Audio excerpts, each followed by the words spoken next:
I got a little question. I know it's a cloudy day. I saw some sunshine this morning. I was down in Cadillac and we drove up. We driven up and back last night 2 different ways because of the highway. This morning we took a different route. I'm sure we'll take a different one back. I really love Michigan. This is incredible around where you live. But in the summertime, do you guys still come out, or is it just because it's kind of like a cloudy, stay out there? We stay out there. That's all we do. Stay out on the lake. Because we don't get where it's too hot to enjoy it. It's like usually in the 80s. So it's beautiful. We take it for granted though, if we do. And before I do this thing, I just want to show you a couple things on this poster. And you guys don't mind 5 minutes of this? No. World record bench press in the middle of the poster, 661. At a time when 6 guys in history did 600 pounds one time, the record was 611. Pat Casey was one of the first out in California. Luke Imes did 600. I did 600 for 5 reps, moved the record to 661. I tripled 633, but on the 3rd one I got hurt, so I really had to be careful. My form was one where when I brought the bar down, I would tuck in, shove off low, and slide it back up. I really had mastered the bench. Back in the day, the bench press workout was 2 plates for 20, 3 plates for 20, 4 plates for 20, 5 plates for 10, 5.5 plates, 550 for 5 sets of 5, 4 down sets at 465, 2 high and wide, 2 narrow and low, and a flush set to finish, 430 for 25. That was just one workout.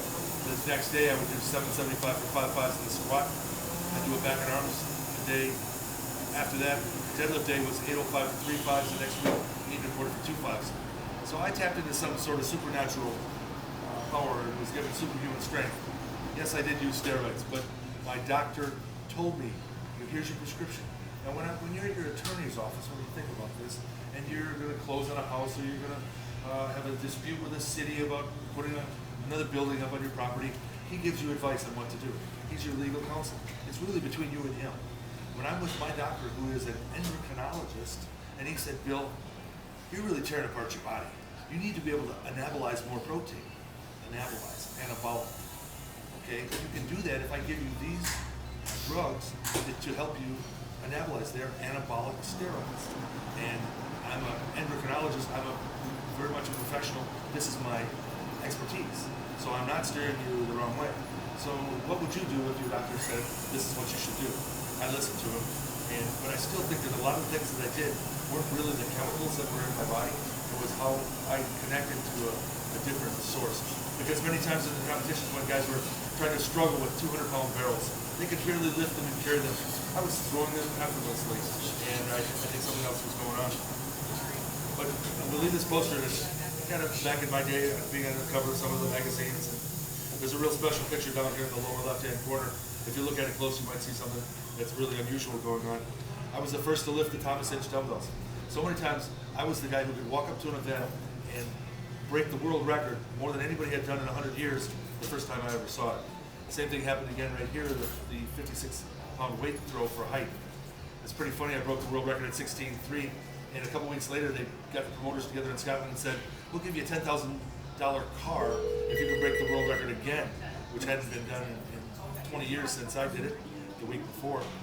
And they said, but instead of having 3 chances like normal in competition, you get 1 chance. When I swung that weight, it was so strange as if time had stopped at the bottom of the stroke. It was like I was there for a minute.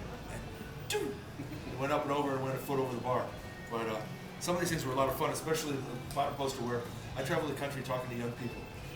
In South Carolina, I went to 15 schools in 30 hours. In Indianapolis, I went to 18 schools in 32 hours.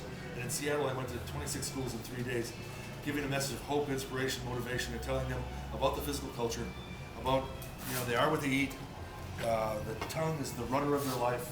On the lake, for sure, you see a sailing ship, and you know that all the thought processes, as they come out and your tongue flaps, that's really the direction. And if the right words are coming out and the right thoughts are, it's the purity of purpose. I often think about that sailing ship and realize that if you're a person who's doing good things, like Doc, helping people and fixing people, your sails are just, you got gale winds in them, and you're flying across the lake.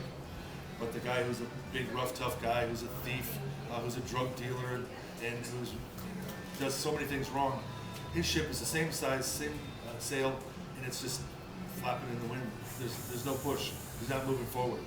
He might even be going backwards. I talk to young people about eating the right foods, and the proteins are really the building blocks of the body. If the gasoline in a car makes it go, and simple sugars in the body make it go.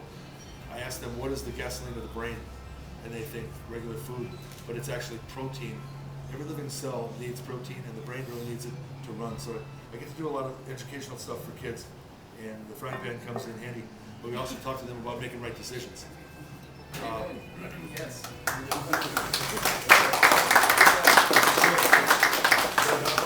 No, keep going.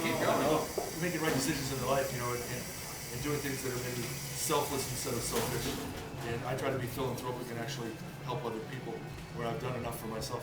I need somebody to help me, volunteer, a victimless volunteer to show that this is a real solid frying pan. Go ahead, that. Me? Yeah, come on. You seem like, although you I know, believe it's a frying pan. although you're kind of vertically challenged like some of my other friends, but Hey, watch it. extremely powerful individual. And if you would just face the crowd and tell them these 3 words, this won't hurt. Close your eyes. This won't hurt. Did that hurt? A real solid steel frying pan.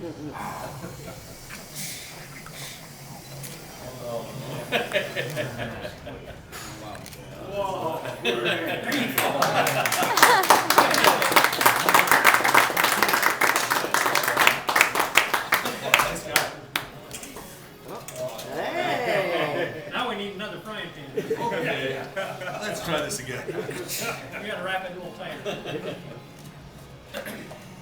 Oh my God. You'll be sorry this time, for So the more times you do this, I've gone to schools in towns where I only have one frying pan. I have to roll it up, roll it out. They ask me, can you unroll it? No frying pan. But I often tell them that, you know, if there's somebody in your family that's got Down syndrome or Alzheimer's, or somebody that's got a broken bone and hurting, you know, how are they going to get healed?